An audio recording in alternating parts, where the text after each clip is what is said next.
del séptimo día de haber contraído la infección. O sea que no sirve para un diagnóstico temprano de la enfermedad. Solamente da positiva a la segunda o tercera semana después de haber contraído la enfermedad. Entonces me dirán, ¿y eso para qué sirve? Pues no sirve para el diagnóstico temprano, pero sí sirve para dictaminar en aquellos casos leves que no se les hizo examen de moco si ese cuadro gripal fue o no coronavirus. Y más aún, la inmunoglobulina M tiene todavía más utilidad. Perdón, la inmunoglobulina G.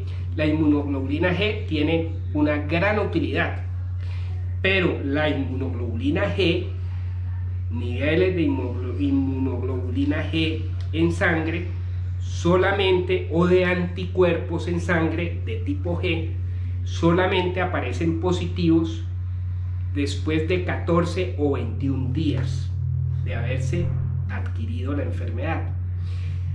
Digamos que a la tercera semana de haberse contagiado el paciente, comienzan a aparecer positivos y ya tienen sus niveles más altos a la cuarta, quinta o sexta semana. ¿Qué indica? La inmunoglobulina M o anticuerpos M indican de que evidentemente hubo una infección reciente. Reciente es en la semana anterior. Y son anticuerpos de primera fase, inmunoglobulina M. Los anticuerpos de segunda fase son la inmunoglobulina G. Y ellos aparecen tardíamente, después de la tercera semana. Y son anticuerpos que perduran. Son los anticuerpos G que indican dos cosas muy importantes. Primero, que el paciente sí tuvo una enfermedad por coronavirus. Segundo, que ya tiene anticuerpos de permanencia en su cuerpo, o sea que ya es inmune a que no le vuelva a dar la enfermedad por un tiempo. Tiene anticuerpos inmunoglobulina G que duran varios meses o años y lo protegen de que el paciente quedó inmune y ya no va a volver a tener la enfermedad. Ahora les aclaro una cosita respecto a eso. Pau, cójame ese trompo un momentico. Entonces, el paciente con inmunoglobulina G elevado quiere decir que tuvo la enfermedad 3 semanas antes y que ya tiene anticuerpos y que ya tiene inmunidad. Pero también quiere decir que ese paciente se curó de la enfermedad, ya no tiene el virus en su nariz, ni en su garganta, ni en sus bronquios, y ya no es un transmisor directo, es decir, de sus secreciones, ya no va a contaminar con sus secreciones a su entorno familiar o social. Pero ojo, él de sus secreciones no, pero con sus manos al tocar una superficie con el virus, sí la puede pasar a otra superficie o a otra mano, o sea que sí va a tener que seguir lavándose las manos. ¿Sí me hago explicar? Él tiene ya una inmunidad, inmunoglobulina G, ya tiene una inmunidad, quedó curado de la enfermedad y no va a transmitir la enfermedad a su entorno familiar por sus secreciones.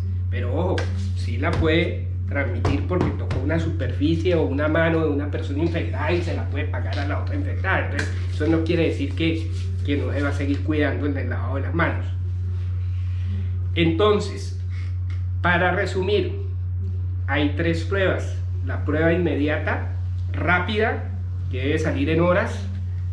No sé exactamente cuánto se esté demorando, si horas o 24 horas en este momento, pero es una prueba rápida que debería salir en horas de la secreción que se hace con métodos de aspiración y meter dispositivos para sacar las secreciones. Es el método de RT-PCR para COVID-19. RT, Rapid Test, tipo PCR, o sea, PCR coge la secuencia genética para COVID-19. Ese es el método rápido, ese es el método estándar y eso es lo que se está utilizando, que estamos deficientes, muy deficientes de pruebas. Segundo método, segundo y tercer método, que es la medición de inmunoglobulinas en sangre, inmunoglobulina M e inmunoglobulina G. La inmunoglobulina M indica infección reciente que aparece en la segunda semana y tercera semana, y la inmunoglobulina G que indica que el paciente tuvo la enfermedad, que está curado de la enfermedad, que tiene defensas contra la enfermedad y que no tiene capacidad ya de transmitir a su entorno por sus secreciones. Esa es la inmunoglobulina G. Deberíamos medirle a todos los pacientes que han tenido coronavirus a las 3 o 4 semanas niveles de inmunoglobulina G para saber que ya tienen sus anticuerpos contra el virus estable. ¿Cuánto tiempo le van a durar esos anticuerpos? O me van a preguntar otra pregunta capciosa. Doctor, es que a mí ya me dio coronavirus. Ya me salió la prueba a las 4 semanas que tengo anticuerpos, o sea, inmunoglobulina G en sangre. ¿Me puede volver a dar el coronavirus? Esa es una respuesta que el tiempo nos lo dirá. Yo se la voy a responder de acuerdo a lo que he leído y de mi intuición. Yo creo que ese individuo que tuvo la infección por coronavirus COVID-19,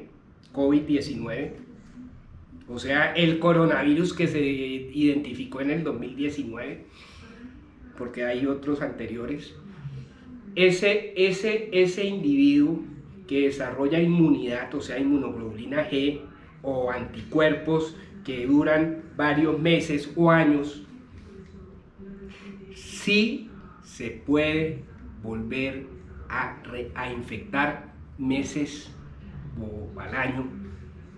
Creo que sí, el tiempo nos lo dirá.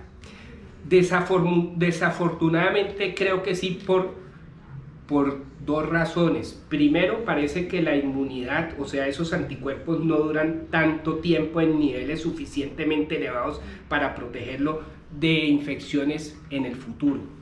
Y por el otro lado, este virus tiene la capacidad de que muta. ¿Qué quiere decir? Que su secuencia, su código genético de RNA, eso es un virus RNA,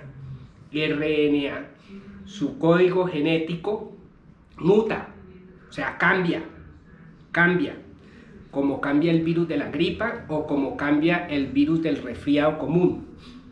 Entonces, por eso es que a uno le puede dar gripa 1 o 2 veces al año y volverle a repetir a los 2 años, lo mismo que el resfriado común, porque el virus va cambiando de año a año.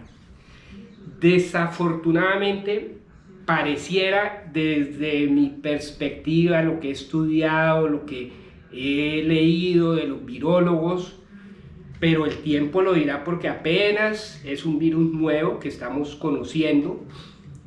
Desafortunadamente esa inmunidad va a ser transitoria por meses, 1 año, 2 años, pero creería que puede volver a repetir porque él muta y cambia, o sea, es el mismo COVID, pero con cambios mínimos en su secuencia genética, o sea, de RNA, que son unas, bueno, eso es ya ingeniería genética, no me quiero meter ahí.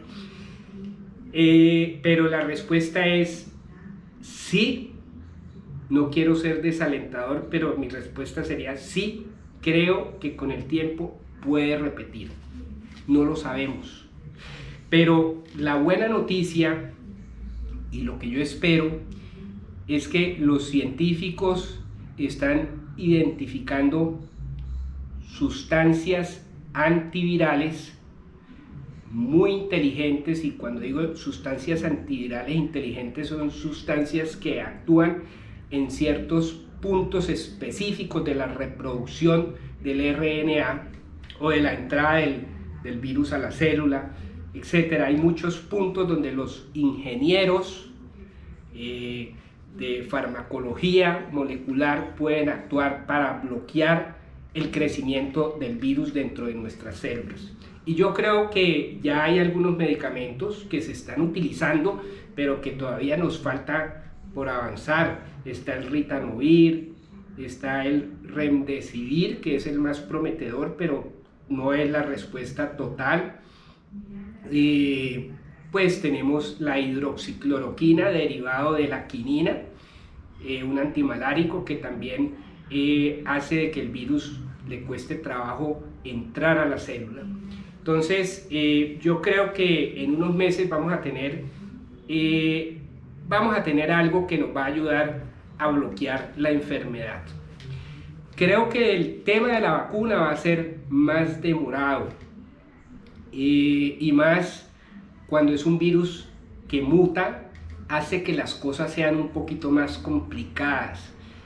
Pero bueno, los científicos están trabajando y la buena noticia es que hay infinidad de laboratorios de biología molecular, de virología, donde estudian medicamentos inteligentes, y estos laboratorios están en todo el mundo, en Estados Unidos, en la China, en España, en Alemania, en Inglaterra. Entonces yo creo que pronto vamos a tener buenas noticias al respecto. Bueno, eso era lo que les quería comunicar el día de hoy.